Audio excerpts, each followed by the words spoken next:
Je vous remercie. Je suis désolé de faire la présentation en anglais. It's a very great pleasure to visit Strasbourg for a topic so fitting to my doctoral dissertation, because my doctoral dissertation titles the epigraphic landscape at Delphi and Hellenistic Delphi. Even so, my paper today may sound like apprendre aux poissons à nager for many of the experts, especially in front of those working at Delphi for a time longer than my own life. So I should also emphasize that this presentation is a work in progress and will need a lot of work together with archaeological sources and with evidence. Therefore, I'm very much looking forward to your ideas and comments. To the term of epigraphic landscape or landscape in general, as I understood both thanks to the study of landscape archaeology and on a very recent contribution of Denis Rousset, is here an expression to express the virtual impression of inscriptions with regards to their surrounding areas. Rousset points out to a crucial epistemological caveat when using the concept landscape or paysage, that we should beware of how to sort out, namely demurely from the traces of the past, some reality at the time. I understand from my side also the word landscape from an East Asian background, where we see the word 景观 used mainly as a descriptive aesthetic term in gardening, with a heavy emphasis on view of the sunshine. So the first character can mean sunshine as well, as we see already on the presentation of Monsieur de Moulier about the topic from the south side of the Athenian treasury. It was because of these that we noticed that a certain sense of we plays a role in the term of landscape, who see the visions in categories, in layers, in shades. And in this regard, it's almost impossible to present only one epigraphic landscape at an entire century, as with different actions, events, legends, and communities, the landscape is diverse as well. This presentation, as I have mentioned earlier, focuses on a seemingly simple question. What would a visitor see, read, and notice as epigraphy when they entered the sanctuary of Apollo at Delphi from the southwest entrance?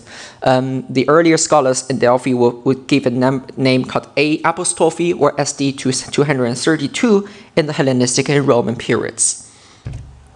Some basic words on the southwest entrance are needed, although as in all the enigmas in Delphi, even such introductory words can be contested.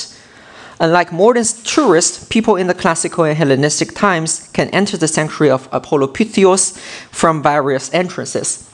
According to recent studies on the city of Delphi, 4 entrances have been identified to the west of the sanctuary.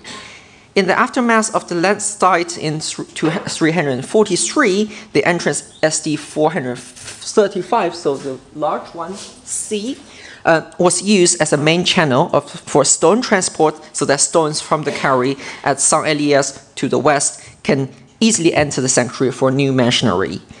The monumentalization of the entrance C apostrophe at the end of the 4th century and the consequent expansion with monuments in the west store to the west side of the temple make the importance of this entrance in the 3rd century BCE onwards. For the 2 entrances to the north, D and E apostrophe, the date was relatively late. But our entrance southwest was the earliest entrance from the west side. According to earliest archaeologists, a road corresponding to the south section of the modern tourist route would have passed this entrance and extended to the tomb, dated to the 8th century onwards. The path from the so-called crossroad of the treasuries, now close to the visitors, should contact from the southwest to the southeast of the sanctuary, as you see from the right side of the picture. Earlier buildings include the so-called Old Theban treasury or the Phocian treasury, of which the remains were occupied by the late Niche wall SD 230, so the early ones here.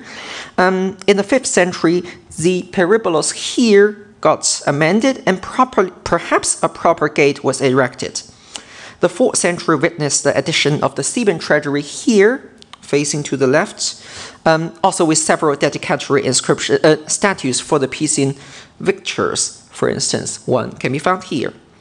Visitors entering the temenos from this entrance can then easily walk onto the crossroad and then either turn left onto the Athenian treasury or the oikoi to the left, or walk through the south zone and mount via the Talweg to the east.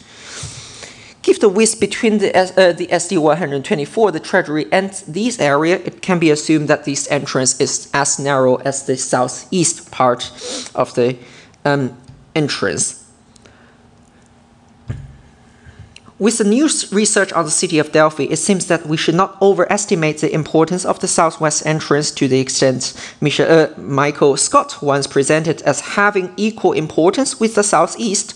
While some of the early buildings may be dated to the 5th century, the buildings of the city of Delphi around the southwest entrance, so outside of the sanctuary, were mostly dated to the late Hellenistic or even early Roman period. Only one wall attested nearby is dated to the late 4th or early 3rd century. So it seems that this area outside the gate was relatively underprivileged in the early Hellenistic period. Nevertheless, we should not also underestimate its importance, especially in the 3rd century BCE, a time when dedicatory actions declined but engraving practice boomed. The southwest entrance itself was second only to the main west gate in terms of importance and elaboration for those from the west. Furthermore, as the sanctuary has multiple entrances and visitors would take the one on their route, the southeast entrances that Pausanias took after his description of Marmalia may have been mostly taken only by those coming from the southeast. If people came from the city, that means they might have taken the road either from the west entrance or perhaps from the southwest. Now I will take a look on 3 different points. Discussing the epigraphic landscape did not only require us to analyze what view a visitor would see in terms of inscriptions, but also how such a view came into being gradually, as you mentioned earlier. Therefore, we should also discuss in the meantime different agencies and a diachronical development. Topic 1. Height. Height is a key to many Delphic inscriptions. We have discussed a lot on the concurrence of height on the temple terrace, on the monument, on the sanctuaries, and on the treasuries. But a 3rd century visitor coming to Delphi, if they enter the sanctuary from the southwest entrance, would see a totally different landscape as Pausanias would describe to us after entering the southeast. Instead of shining dedication smaller in size and scale, the 3rd century visitor would see a series of treasuries 5 meters high on the right hand and a low niche wall with the statues to the left.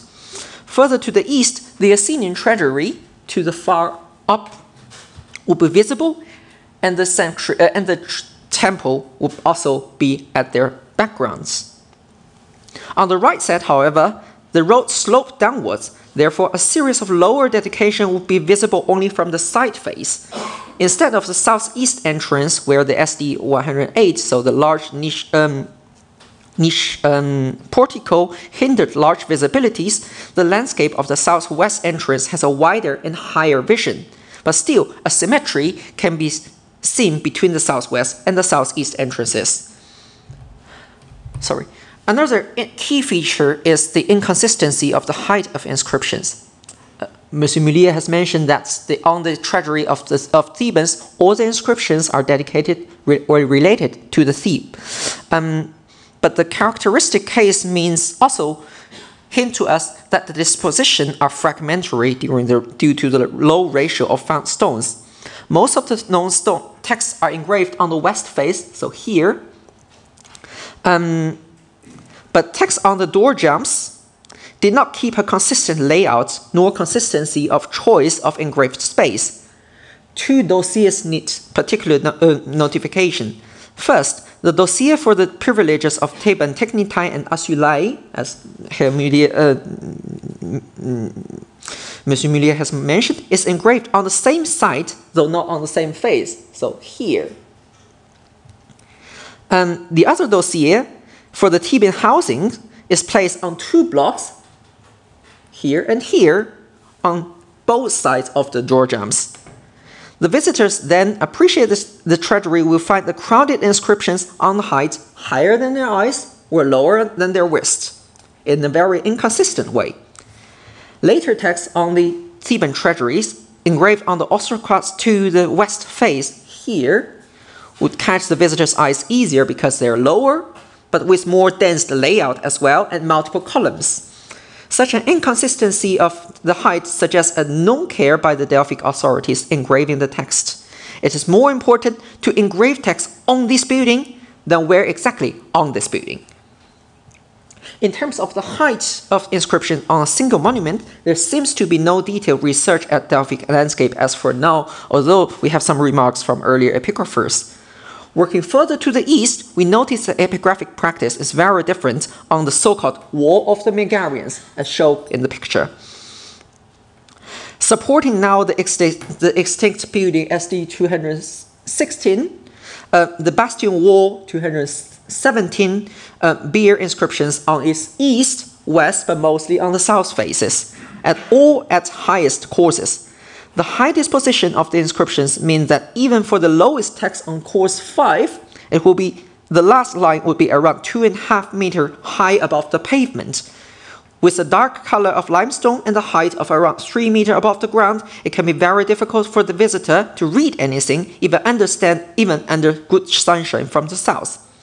The inscriptions to the east face is much more difficult, not only for the visitor, but also for the engraver. As the stonecutter would need a ladder to climb on, inscribe this text with very short and very small letters that people may not be able to read at all.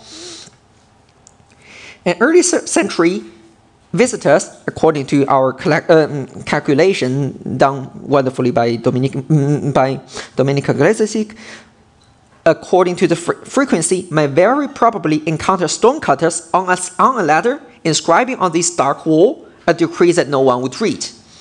On this wall, at the lower level, in a much later period, we see a fake stele. A better example is actually on our photo site. And as we also see on the small polygonal wall facing to the west, to the northwest of the terrace 220, will be in this case an attempt to catch the eye from the visitors on the south. But it's however difficult to interpret why they decided to use the highest course. My proposal here is that the inscriptions on the higher course correspond to the building SD 216, which is now extinct, on its background, and after its destruction, the landscape behind it, as we will see now. For an ancient visitor visiting from the south, the wall served almost as a bastion or a base for the building above it. The best example of this practice is this inscription, FD 186. It is inscribed in stoikedon on the block in the center of the top course. It is the 5th oldest inscription on this wall in large letters.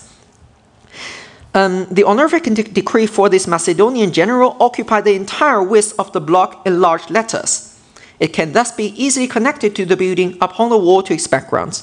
And we see a similar mechanism on the grand polygonal wall, especially to its east end of the south face and the east retour.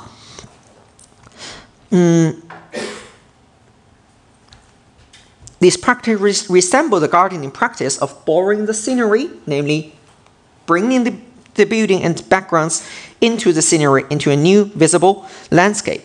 By borrowing the building SD 216 into their epigraphic landscape, those very high inscriptions present a visual connection and thus revoke the authority and connection to this reconstruction. Question 2. Orientation. As the god of sun, Apollo's sanctuary is very much affected by the sunshine. There is, however, scarce sources on how people would deal with sunshine. We do not know at which time visitors would mostly visit the sanctuary, but as many of the rituals and processions may have started very early in the morning, we would assume that the visitors would also be very early. In fact, in the 2nd century, the procession of Atalaya start on the 2nd Ola of the day, so early in the morning. We also do not know exactly where people stay overnight during the pilgrimage. While many would simply camp with the tents, the city of Delphi, mostly to the west of the sanctuary, would offer attractive stay possibilities as we all now have.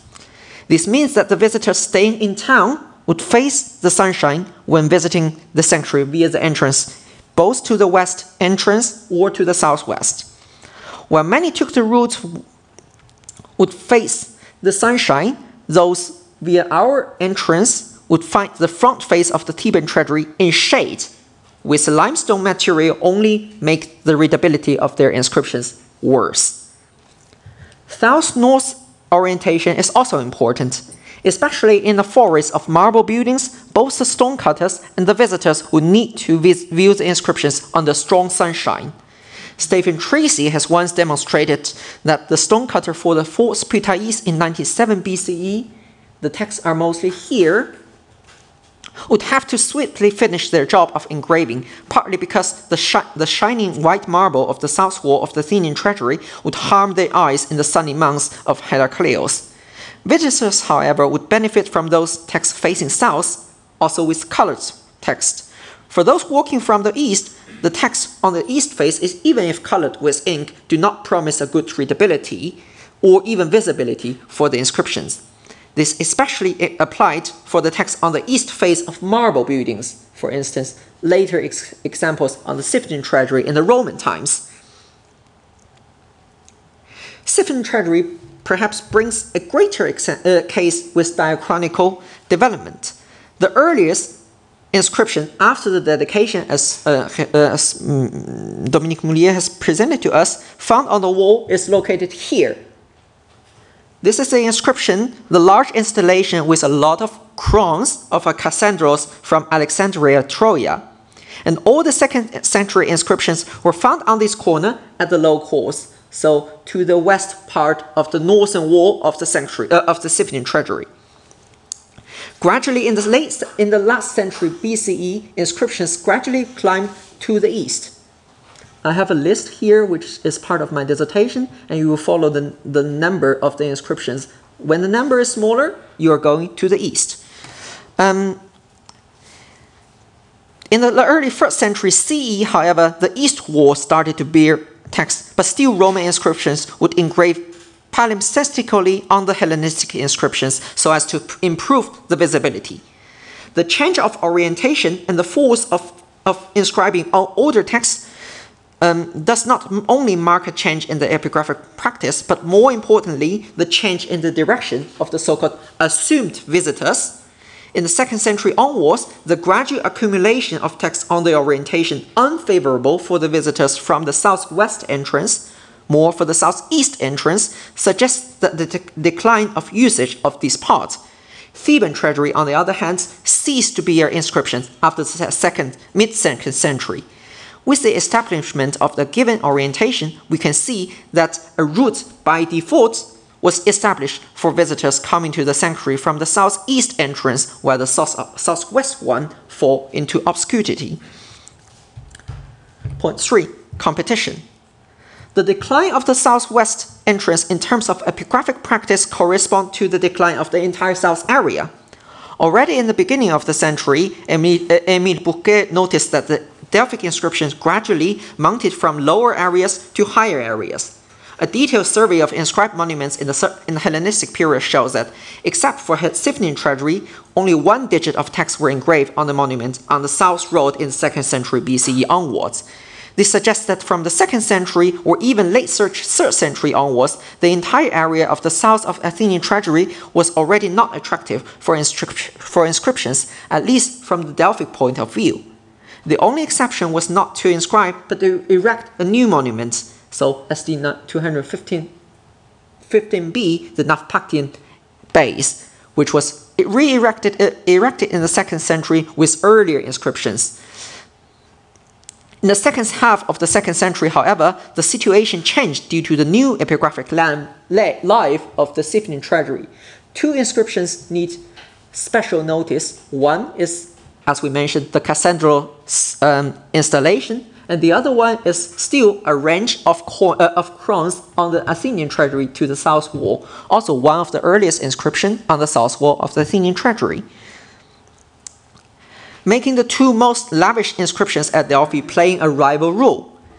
We should, however, understand the sudden booming of inscriptions on the Scythian treasury within the context of the development of the new unified routes that, especially in the late Hellenistic and early Roman imperial times, pilgrims and visitors would by default take the route as Pausanias might take decades afterwards.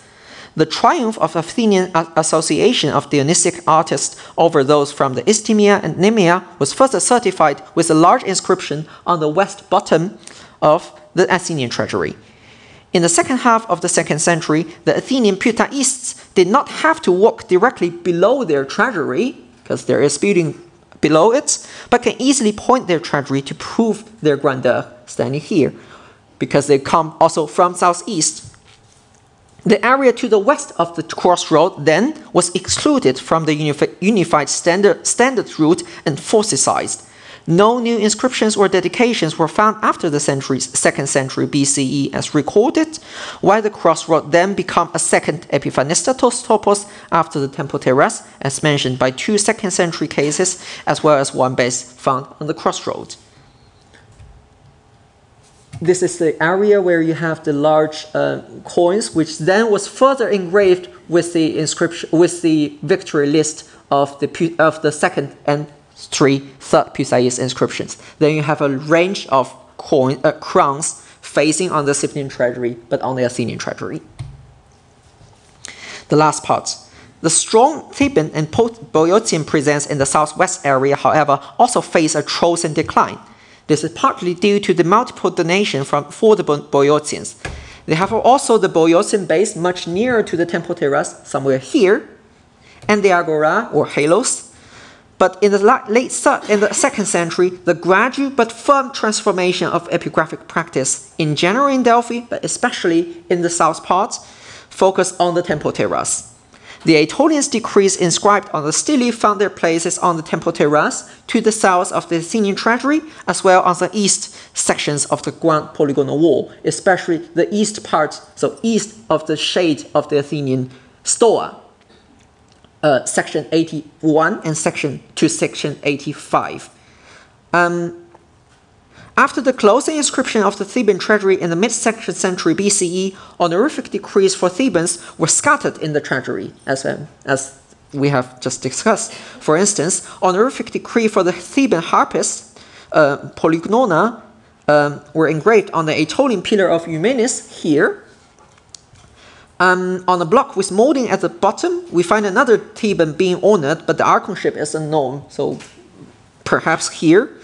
As a publication clause mentioned, it might be the case that the honorific decree for the Theban with unknown name was originally located as one of the prominent space in the sanctuary. The monumentalization of the west door, as mentioned earlier, and the gradual intensification of inscription and monuments on the Temple Terrace squeezed the area of the southwest entrance, then corresponded to the development of the Delphic landscape in the late 2nd century, further developed by the Romans in the imperial period with the continuation of epigraphic practice on the Temple Terrace.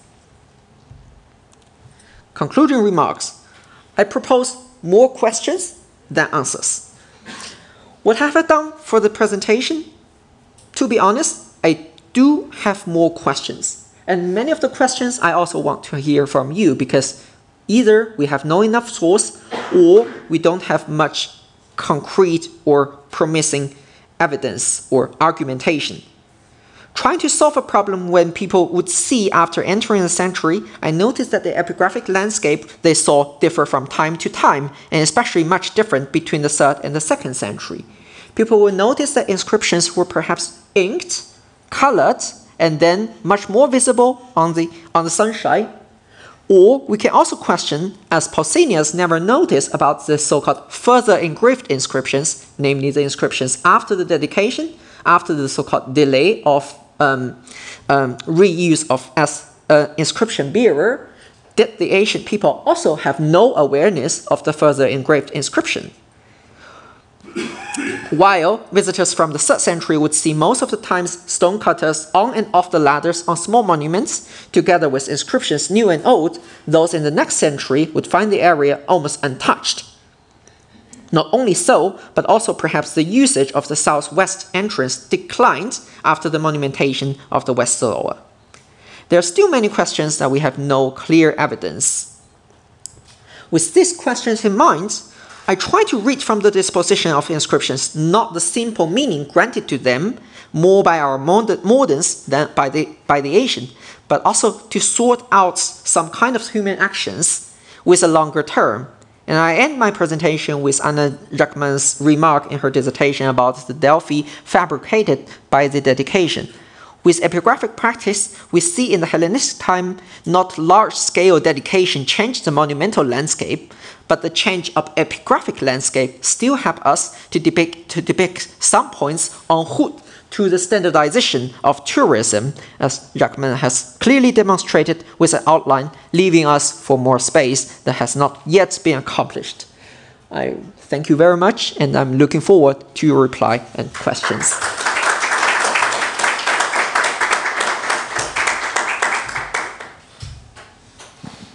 Thank you very much for this very enlightening talk, and also for all the methodological questions that you ask and that are now that we could have asked too in the introduction. And, but maybe I will leave first the flow to the room if there are questions. And also we remind the people online that they can raise their hand or use the chat if they want to engage in the discussion.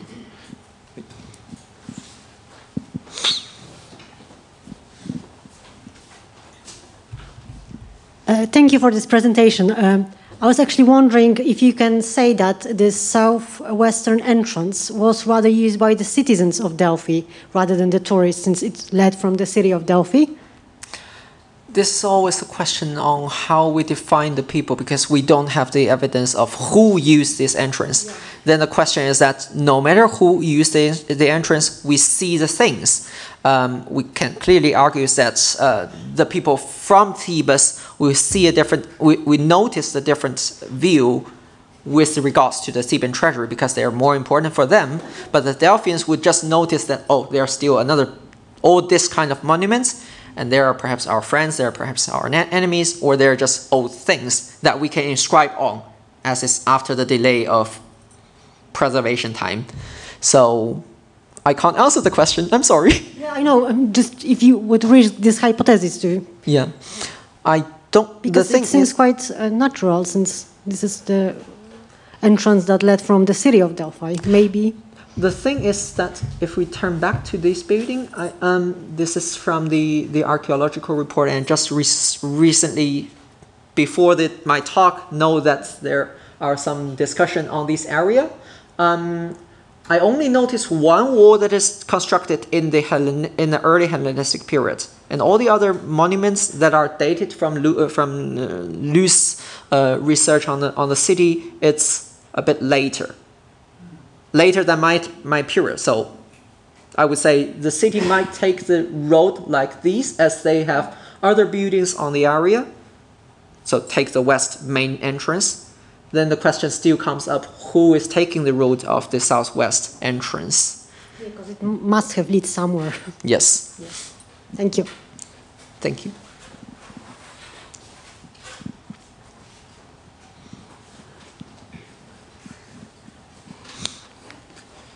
Question by Anne Jacquemin.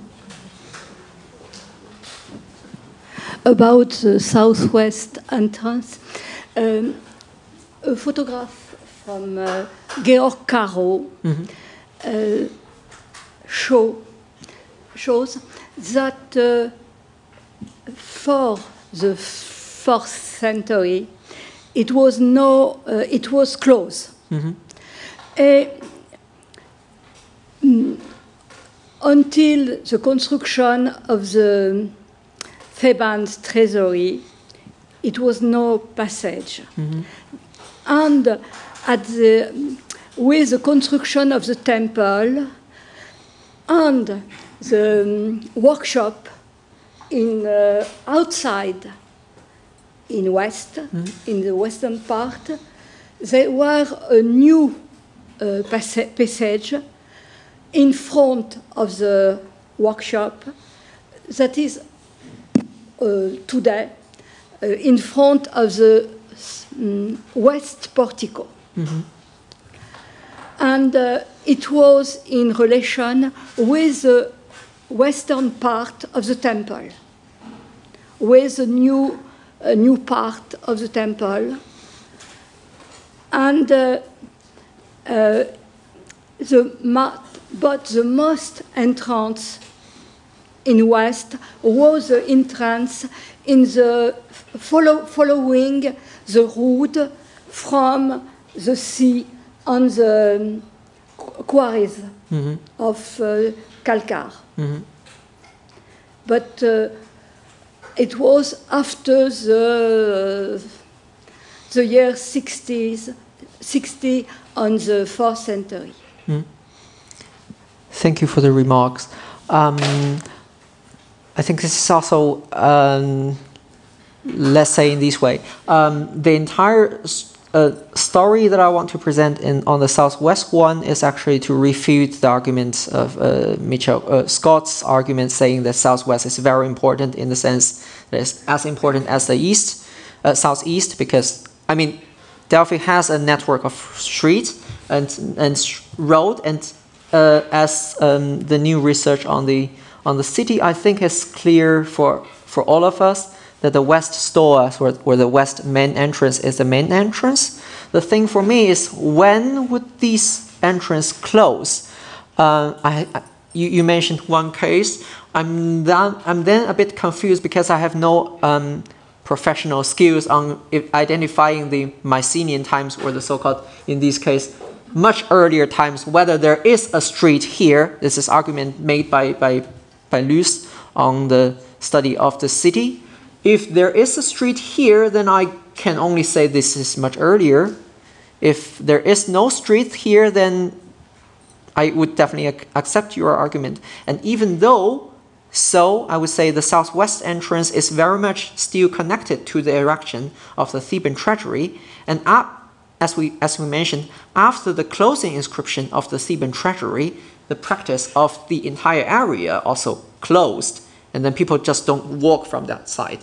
The only question then is, when Pausanias passed in the 2nd century CE, and he noticed the Theban treasury on the back, what would he see and read in terms of the sanctuary, or in terms of the treasury and this area, which is now fossiled?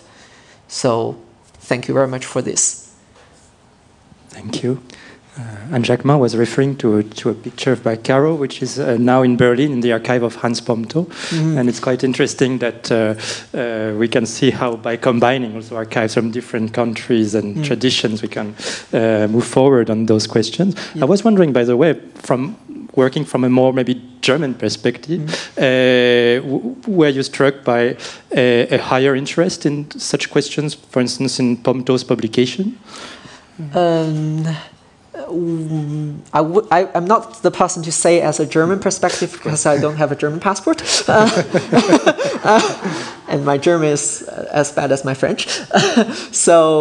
But I would see the continuation of from the so-called Franco-German fears between Delphi and Olympia in the early half of the century, to the now that there are certain chances that they want to collaborate, because in Berlin, for instance, there are good estampage, Abklatsche about the Delphic inscriptions, and then people will move here and there for the consultation of inscriptions. Many of the studies that I do for the wall of the Megarian treasury was actually based on the Pomto's estampage. So I see there are more possibilities on doing so. At the same time, Pomto's sources are still kind of like taken into large consideration. So we still use that in the teaching process, I would say, for instance. Thank you so much. Oh, one more question.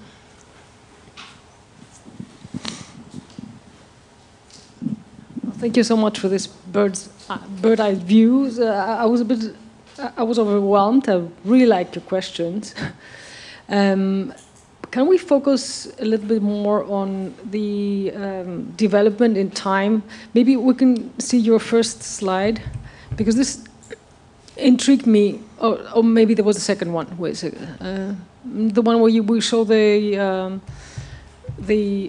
one, yes. So this one. Third one, yeah. These inscriptions that you have to use two colors for the high inscription on the right, and there's some brown ones and yellow ones. Are these inscriptions from the same period? What? No. No. Okay, that's what I was afraid of.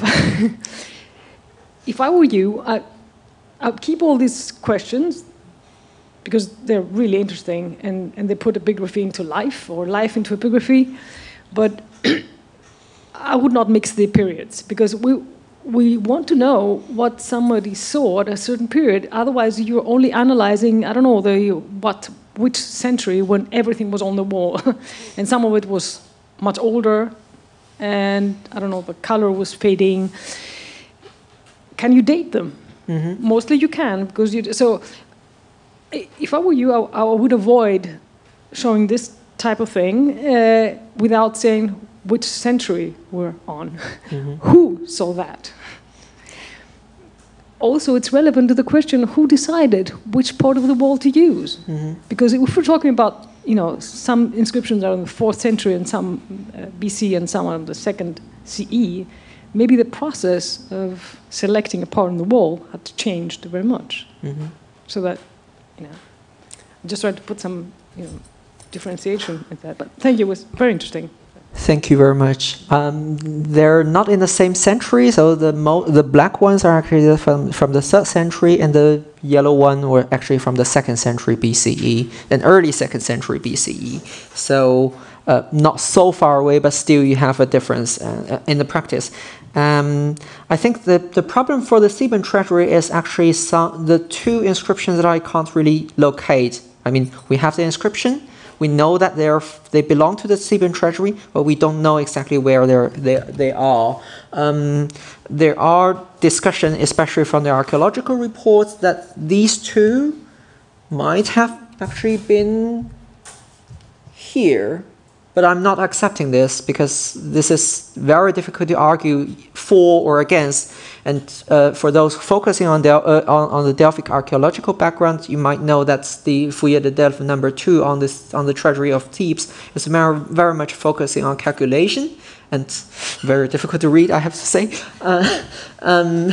So I can't really find out whether I can locate these two inscriptions on the 2nd century BCE. Concretely, what I can say is that the case here, the Delphic renews the proximia.